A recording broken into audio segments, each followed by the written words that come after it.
Bonjour à tous, j'espère que vous allez bien. On se retrouve pour le brief du lundi 22 février 2021. Alors aujourd'hui, on parlera comme d'hab du Bitcoin qui poursuit son ascension. On fera quand même attention d'un point de vue momentum, on va encore en parler comme on le disait vendredi. On parlait un peu momentum, on se disait bon, les bulls sont en train de reprendre le contrôle. On était juste ici, donc fin de consolidation pour probablement une poursuite du mouvement pour vendredi et le week-end probablement. C'est chose qui a été faite, mais le marché aime bien revenir se calquer un petit peu au prix de clôture de la semaine. Donc on revient généralement rechercher les prix de clôture. Simplement, si on regarde le contrat futur, la clôture a été faite à combien? Je vais regarder ça rapidement. Alors. Ah, on a clôturé. Je ne savais pas qu'on ait clôturé entre guillemets. Ah non, mais oui, non, mais la cotation a été refaite ici. Bon, non, au final, ça va, on est juste revenu ici. Donc non, ça va. Bon, on avait clôturé autour des 55 000 vendredi soir, donc c'est intéressant. Enfin bref, je vais retourner sur BitMEX, on va parler momentum aujourd'hui comme d'hab, on va voir pour les prochaines heures, vu qu'on fait des briefs quotidiens, donc c'est un peu la journée qui nous intéresse. On va regarder un petit peu comment se comporte la force du mouvement. On reviendra ça juste après, comme d'hab on va parler des spreads, ce qui annonce indiquer qu'on a une petite paire de demandes ici, donc faut s'en méfier. Peut-être un petit peu plus de consolidation, on va en parler juste après. Côté asset à risque, on en parlera rapidement, mais bon, les assets à risque sont encore les assets recherchés ici. Très bon signe pour Bitcoin. Et on parlera donc des alts. Donc Ethereum qui a encore un momentum assez faible, il a beaucoup de mal à partir. On parlera d'XRP, il me semble. Il y a la SEC aujourd'hui. Si un élève a dit ça, à confirmer, si jamais. J'ai pas suivi, mais bon, honnêtement, on s'en fiche. Techniquement, on dirait que là, s'il y a des insiders au courant de quelque chose, bah, c'est pas négatif. Et Litecoin, bah, on en parlera très très rapidement. Et on parlera d'ETC aujourd'hui. Alors, Bitcoin. On avait vu un petit peu, je répète, un momentum, donc poursuite du mouvement. Maintenant, d'un point de vue momentum, on a une nouvelle paire de momentum ici. Les bulls sont en train de reperdre le momentum. Bon, là, il y a beaucoup de schémas, donc je vais réexpliquer un petit peu ce qu'on avait vu la semaine dernière pour supprimer les choses. On avait vu une contraction qui se mettait en place si jamais on a eu résolution de cette contraction, donc mouvement haussier, donc un beau mouvement haussier. Donc ici, on est parti de 51 000 jusqu'à grosso modo 59 000 dollars. Maintenant, on voit qu'on a une petite paire de momentum, donc ça, je peux supprimer. D'ailleurs, on est en train de créer un autre mouvement, enfin une autre contraction. Ça, j'y reviendrai après. Ou pas. On verra, on attendra peut-être plus de développement donc dans la semaine. Alors, d'un point de vue momentum, ici en 4 heures, on a une paire de momentum ici en 4 heures, on le voit, cette petite div s'est dessinée. Je le répète, une divergence, ça ne veut pas dire que le prix va baisser, je vous saoule avec ça, mais c'est réel, ça annonce juste une paire de momentum, une paire de force, donc un mouvement de consolidation, pas un mouvement baissier dans un premier temps. D'abord on consolide, donc voilà, le marché consolide, ensuite on regarde. Est-ce qu'on part sur un mouvement de continuation, auquel cas c'est bullish, et dans ce cas-là, on partira, on continuera le mouvement, ou alors est-ce qu'on a vraiment, à l'issue de cette consolidation, une structure de retournement, épaule tête épaule, un M, peu importe, un M-top qui annonce cette fois-ci un sommet de marché et donc un retracement plus important. Ça, c'est ce qu'on attendra de voir du coup pour cette semaine, puisqu'ici on est en 4 heures et donc on peut s'attendre pour peut-être aujourd'hui et demain encore à la consolidation, potentiellement pour Bitcoin. Donc ça pourrait être assez bon pour les alts d'ailleurs. Donc voilà, cette div est confirmée, donc petite part de momentum, donc je vais l'écrire ici. On s'attendra à de la consolidation pour les prochaines heures, très très probablement. En 1 heure, bon bah c'est la même chose, si la div s'est dessinée en 4 heures, elle est présente en 1 heure, voilà, comme ceci. Div présent, donc on attendra que les bulls reprennent le contrôle du momentum. Pour l'instant, les bulls n'ont pas encore récupéré le momentum, donc toujours faudra s'attendre à de la consolidation. Et donc, ici on va étendre le FIB, je vais l'étendre tout simplement. Donc le premier arrêt pourrait être un excellent candidat pour cette consolidation, donc environ ici les 53 000 dollars. Ou si jamais la zone de rechargement, si on décide d'offrir un div un peu plus profond pour permettre de recharger, ça serait ici, entre les 48 000 grosso modo, et donc les 50 500 dollars. Ok. Donc voilà le topo de la semaine. Consolidation pour le moment, on va débuter cette semaine avec une petite consolidation, donc faudra, enfin je pense, donc ça restera ainsi, faudra pas s'attendre à un Bitcoin qui vient déborder les sommets trouvés ce week-end, donc à 58 400 dollars, les sommets trouvés hier soir pendant dimanche. Et donc c'est là qu'intervient l'order flow. J'ai envie de voir si les gens se sont rués sur les contrats dérivés ce week-end ou non. Alors on va checker ça. Hop, ici, ok. On a liquidé quelques vendeurs. Hausse du funding, mais honnêtement, on n'a pas eu une grosse hausse de l'intérêt juste ici, là. Rapidement. hausse de l'intérêt avec hausse du funding. Donc ici, on a eu l'information que quelques-uns sont entrés à l'achat. Donc juste ici, hein, on est passé de 32 000 à 34 000 au prix actuel, ça fait une hausse donc de 32 700, 34 700 quasiment, donc 2000 bitcoins à un prix de 60 000 dollars, ça fait, si je dis pas de bêtises, 120 millions de hausse d'intérêt à recalculer si je dis des bêtises, hein, mais voilà, de tête, ça fait du 120 millions de dollars. Bon, ça en fait des bitcoins à liquider. Et donc ici, oui, quelques petites liquidations, les gens ont pris peur, ont clôturé. Mais bon, on peut se dire que sur ce rallye, il y a eu quelques acheteurs, donc voilà, je ne serais pas étonné d'avoir un petit retracement, juste histoire de sortir ces acheteurs, de vider un petit peu le train, et c'est ce qu'indique le momentum, hein, une petite consolidation, donc voilà, le premier arrêt, potentiellement, ou la zone de rechargement si on a besoin de retracer un petit peu plus profondément. Et puis si jamais pour revenir sur le momentum, ici, on le voit, on est en train de faire une énième consolidation, enfin une énième contraction, pardon, consolidation-contraction, c'est différent quand même, hein. Ici sur le momentum, j'utiliserai plus le terme de contraction, et donc ici, on a cette petite contraction qui est en train de se former, hein, donc il faudra encore s'attendre à un gros mouvement, et quand on regarde la volatilité directement de l'asset, donc là je vais plus passer en daily, on va regarder la volatilité donc, BVOL 24 heures il me semble, voilà. Ben, la volat est très faible sur Bitcoin, on a une volatilité qui est assez faible, je passe en area mais vous le voyez un peu. La volatilité est assez faible, on avait une volatilité très élevée de décembre, hein, donc suite à ce W, une dynamique haussière sur la volat, donc un marché qui gagnait en volatilité de décembre jusque mi-janvier, et donc cette volatilité s'est calmée. D'ailleurs, est-ce qu'on peut parler de sommet de marché avec une volatilité aussi faible? Non. Faut pas avoir peur d'un sommet de marché sur Bitcoin définitif pour les prochaines semaines, prochains mois ou même prochaines années comme on l'a fait en 2017. Non. Le sommet de marché va s'instaurer quand on aura une énorme volatilité. Comme ça a été connu par exemple, donc là c'était un bottom en mars 2020. Mais généralement les bottoms et les tops s'instaurent dans une grosse volatilité. Pourquoi? Parce que quand la volatilité est très élevée, c'est là où les sentiments sont créés. Quand je parle de sentiments, je parle d'euphorie ou de désespoir. Donc de capitulation ou d'euphorie, donc voilà, vous connaissez l'euphorie. Donc ici, capitulation, en mars 2020, tout le monde la connaît, quand on est parti à 3008, cherchez le point de contrôle d'ailleurs, hein, pour les élèves qui connaissent le terme. Ici donc sur le volume profile, mais bon, ici bottom, grosse capitulation, et ici bien entendu décembre 2017, grosse volatilité haussière, donc capitulation, tout le monde a acheté, donc demande qui explose, c'est à ce moment-là que les gros peuvent vendre, que les gros peuvent prendre profit. Est-ce que les gros peuvent prendre profit ici? Bah, c'est très compliqué quand vous n'avez pas une demande qui est énorme, une volatilité qui est énorme, c'est compliqué de vendre. Donc ici pour moi non, je dirais que non, on est très loin d'un sommet de marché. Et si vous voulez voir Bitcoin reprendre son rallye assez fermement, comme on l'a fait au final de décembre jusque janvier, mi-janvier, faut un retour de volat. Donc ça serait intéressant de se remettre à voir des WS dessinés sur la volatilité du Bitcoin. Pour l'instant, la volat est très faible, et donc ça, c'est très bon pour les altcoins pour le moment. Et donc, comme j'expliquais aux élèves juste avant, si vous voulez une grosse alt season, faut un Bitcoin volatile et qu'il ne défonce pas les alts, tout simplement. Et donc ça sera à voir au courant des prochaines semaines. Mais quoi qu'il en soit, volatilité assez faible sur Bitcoin, hein. Donc ça sera intéressant de le voir regagner de la volat. Si jamais on repasse ici en daily, en weekly, il n'y a aucun signe de sommet de marché, honnêtement, il n'y a rien du tout. D'un point de vue momentum, on est en train d'avoir une perte de momentum ici, légèrement. Pour les nouveaux, je vais passer en histogramme ici.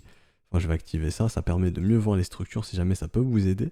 Et donc, si ce M se dessine, cette div sera confirmée, et donc à ce moment-là, on aura une perte de momentum en daily, ce qui pourrait annoncer une consolidation un petit peu plus profonde, en tout cas une consolidation qui peut durer un peu plus de temps. Plus la div se dessine sur une unité de temps élevée, plus ça peut vous annoncer de la consolidation dans le temps. Par exemple, une divergence 15 minutes peut vous annoncer 1-2 heures de consolidation. Une divergence de 1 heure peut vous annoncer 4, 5, voire une journée de consolidation. Une divergence de 4 heures peut annoncer plusieurs jours de consolidation par exemple, et donc une divergence qui se dessine en daily peut annoncer plusieurs jours, voire 1-2 semaines de consolidation par exemple. Si on retourne dans le passé, bon je vous dis pas, il s'est passé ça dans le passé, donc il se repassera ça. Non, ici c'est juste une analyse de force, donc c'est un phénomène assez récurrent sur le marché. Quand un des deux camps perd de la force, bon, on a de la consolidation, et ensuite on voit. Par exemple, ici, perte de momentum, on le voit ici, donc consolidation ici. Ensuite, les bulls reprennent le momentum, et on repart. Les W se redessinent ici, W sur le momentum, on repart, et on a bien le momentum haussier. Par exemple, ici, même chose, perte de momentum juste ici, donc consolidation ensuite. bah là ça pourrait être la même chose. Il me semble qu'on a refait ça sur ce rallye. Non, pas encore, on l'a pas encore fait du coup. Donc là, on pourrait commencer à le faire. Donc faudrait surveiller ça. Hop, j'ai déplacé mon fib, je voulais pas. Si jamais, juste ici, là, hein, si cette div se confirme bien, donc là, vraiment, il va falloir surveiller ça. Et juste ici, ça pourrait annoncer une perte de momentum. Hein, donc là, je vais la tracer, elle est potentielle. Je ne dis pas que le prix va baisser, on instaure un sommet. Non, pour moi, le sommet, c'est pas maintenant. Il n'y a aucun signe de sommet à long terme sur ce marché. Par contre, on pourrait consolider un petit peu. Donc voilà, ça, c'est à surveiller, bien entendu. Et donc, si William quitte son état d'enfoncement comme ceci, on commence déjà à voir les M d'ailleurs sur William R. Hein, donc ça pourrait tirer l'EMA vers le bas, donc amener William à quitter l'état d'enfoncement. Si on quitte l'état d'enfoncement, que la div se dessine, attendez-vous à de la consolidation. Et donc je vais replacer le fib. Et si jamais, et je dis bien si jamais, on pourrait avoir un retour premier arrêt, donc dans les 37 000. Et vous devez vous dire, waouh, il nous dit que ça va pas dumper, il nous dit qu'une divergence, ça annonce pas un mouvement baissier, mais il nous parle de 37 000. Oui, ici c'est un simple retour premier arrêt. Ça c'est dans un premier temps, on peut totalement consolider comme ça, donc à plat, comme ceci, et repartir ensuite. Ou si jamais cette consolidation traduit en petit sommet de marché, on pourra s'attendre à un retour premier arrêt. Hein. Donc là, si jamais on a une perte de momentum en daily, attention. Je vous dis pas que ça va dumper, je vous dis juste qu'il ne faudra pas s'attendre à un nouveau sommet de marché immédiat. À une petite consolidation, comme on l'avait fait ici par exemple, ok. On avait consolidé, on n'avait pas fait de nouveau sommet, grosso modo du 8 janvier jusqu'au 8 février, donc pendant un mois, pas de nouveau sommet. On pourrait avoir la même chose, pas de nouveau sommet, jusque mars par exemple, ok. Donc voilà, ça sera vraiment à surveiller avec attention. Et si jamais en weekly, il n'y a aucun sommet de marché, il n'y a rien du tout, c'est très bullish, le momentum fait un nouveau sommet, donc en tout cas à long terme, il n'y a pas à s'inquiéter pour Bitcoin. Là, c'est juste un petit warning, juste se dire, ok, bon, on a quand même eu un beau rallye, pourquoi pas avoir une petite consolidation pour mieux repartir au final, hein, comme je vous avais expliqué ça sur Ethereum, ok. Donc voilà, pour Bitcoin, c'est fini, quand même 12 minutes dessus, hein, donc d'un point de vue spreads, même information. Ici, ça c'est la courbe du Bitcoin, le Bitcoin monte, les spreads n'accompagnent plus ce mouvement, donc attention, ici on a un petit warning, on va le noter. Hop, perte de demande. Donc ça aussi, ça peut traduire de la consolidation si la demande ne suit plus. Donc attention, petite perte de demande, c'est la même chose sur Ether et la même chose sur Litecoin, donc il faut faire attention. D'un point de vue asset à risque, bon, Bitcoin, les assets à risque sont toujours recherchés, donc c'est très très intéressant pour Bitcoin, tout ça. Et léger retracement sur S&P, enfin même pas retracement, ping vers le bas j'ai envie de dire, donc bon, il n'y a pas à s'inquiéter ici, mais voilà, si jamais le S&P veut consolider aussi un petit peu, bah si jamais Bitcoin veut le suivre, pourquoi pas, j'ai envie de dire, vu que Bitcoin pourrait consolider aussi comme on l'a vu. Et donc, Ethereum, on va rechecker le momentum, toujours ici, même sur Ether, cette divergence toujours d'actu, hein, donc pareil sur Ethereum, on a une perte de momentum, c'est pour ça que le marché a du mal à monter ici. On n'est pas dans un mouvement qui est bien fort comme on l'a eu précédemment. Quand on avait un momentum fort, on a un peu de mal, on monte doucement, mais sûrement. Surtout que William est toujours dans cet état d'enfoncement. Si on en sort, là, honnêtement, je pense qu'on n'aura plus de sommet imminent. Enfin, on ne fera plus de nouveaux sommets malgré qu'on ait du mal. Hein. On est en train de ramper, mais on arrive quand même à faire de nouveaux sommets. Je pense que là, on n'en aura plus. Et donc, il faudra s'attendre à un petit peu plus de consolidation pour repartir ensuite. Et donc, pour sortir de cette consolidation, il faut vraiment que sur le momentum, les bulls arrivent en storage du W ou qu'on vienne simplement faire comme ça du W. Ou alors, on va voir justement, d'après cette contraction, si on aura une résolution baissière. Rappelez-vous, ici, on a une consolidation, enfin une contraction, pardon, qui se met en place en momentum. Si on vient péter ici, c'est bull. Si on vient péter ici, on a une résolution bearish. Donc, il faudra s'attendre à un mouvement baissier si jamais sur l'Ether. Si jamais c'est les bears qui gagnent. Si c'est les bulls qui gagnent, bien entendu, bah, attendez-vous un gros retour de volat sur Ethereum, un Ethereum qui pète tous les scores. Ici, on est venu chercher les 2000 $, donc je pense qu'on a attiré beaucoup de nouveaux investisseurs simplement dans les médias. De nouveaux investisseurs ont dû voir de nouveaux particuliers l'Ether, et donc pourquoi pas ces nouveaux entrants leur faire peur un petit peu avec un petit mouvement baissier, si jamais, mais bon, quoi qu'il arrive, Ether reste haussier à long terme, donc il n'y a pas de souci pour Ether, et je pense qu'Ethereum a bien plus de potentiel.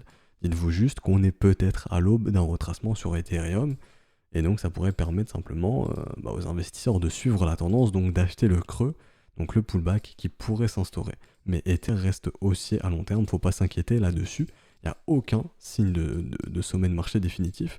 Donc voyez ça comme un mouvement check-out, hein, donc en français un mouvement qui secoue pour repartir, tout simplement. XRP, on attend la résolution de la cassure de ces résistances, hein. Si on arrive à faire ça, on poursuivra cette dynamique haussière qui se réinstaure depuis pas mal de semaines ici, depuis le bottom au final qui a été trouvé le 28 décembre.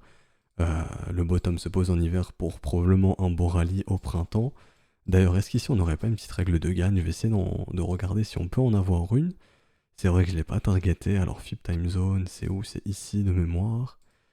Hop, FIB Time Zone, on peut regarder ça. Le marché peut retracer de moitié en moitié moins de temps.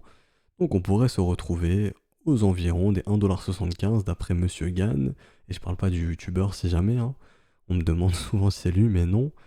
Donc aux environs des 1,75$ en retracement de moitié pour avril 2021. Bon, est-ce qu'on va se retrouver en avril 2021 à 1,75$? Je n'en sais rien, mais bon, petite règle de Gann ici qu'on peut garder en mémoire. Mais bon, quoi qu'il en soit, je le répète sur XRP, si c'était réellement bearish, on n'est pas censé voir des W weekly, donc pour moi la dynamique est haussière, et l'ultime confirmation ce sera la cassure des 78 centimes, et si on vient péter les 78 centimes, ça pourrait, la fête pourrait commencer sur XRP tout simplement.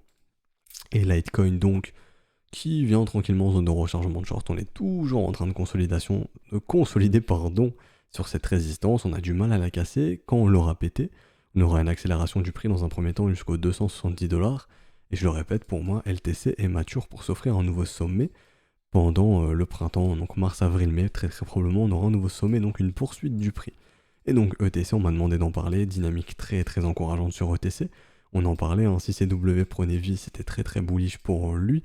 Un asset qui est aussi horizontal, qui n'a pas réussi à venir péter ses bottoms, c'est signe, je le répète, hein, que la smart money ici accumulait simplement cette zone et qu'elle a refusé de voir le prix aller sous leur niveau d'accumulation.